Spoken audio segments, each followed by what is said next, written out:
আজি বিশ্ব আদিবাসী দিৱস। সৌদ অসম আদিবাসী ছাত্ৰ সংস্থা আছা ডিমৌ আঞ্চলিক সমিতি উদ্যোগত আছাই আজি বিশ্ব আদিবাসী দিৱস উদযাপন কৰা হয়।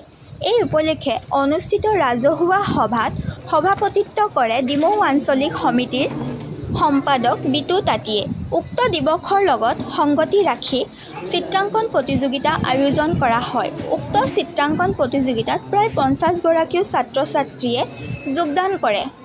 প্ৰতিযোগিতাত অংশগ্ৰহণ কৰা প্ৰতিযোগীসকলৰ মাজৰ পৰা ক্ৰমে প্ৰথম, দ্বিতীয় আৰু তৃতীয় স্থান অধিকাৰ কৰা প্ৰতিযোগীসকলক একোখন মানপত্ৰৰ লগত লিখন সামগ্ৰী প্ৰদান কৰা হয়। উক্ত কাৰ্যসূচীত আছাৰ জিলা সভাপতি নৰেন তাঁতী, আঞ্চলিক সভাপতি বিনোদ দাস, উপ-সভাপতি বিদ্যুজিৎ মাছুৰা, সহ-সম্পাদক পলাশ মাৰ্চি, শিক্ষা সম্পাদিকা কৰ্মী গোৱালা উপস্থিত থাকে।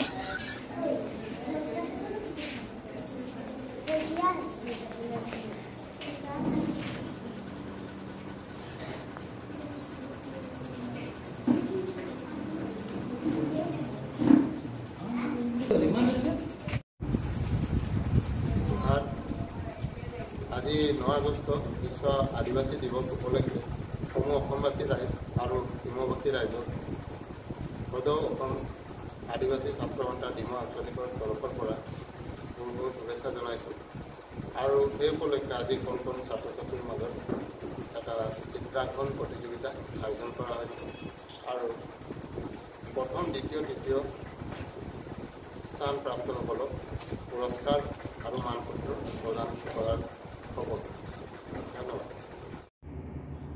জহাৰ সৌদ অসম আদিবাসী ছাত্ৰ সন্থা ডিমৌ আঞ্চলিক সমিতিৰ উদ্যোগত বিশ্ব আদিবাসী দিৱস উদযাপন কৰা হৈছে।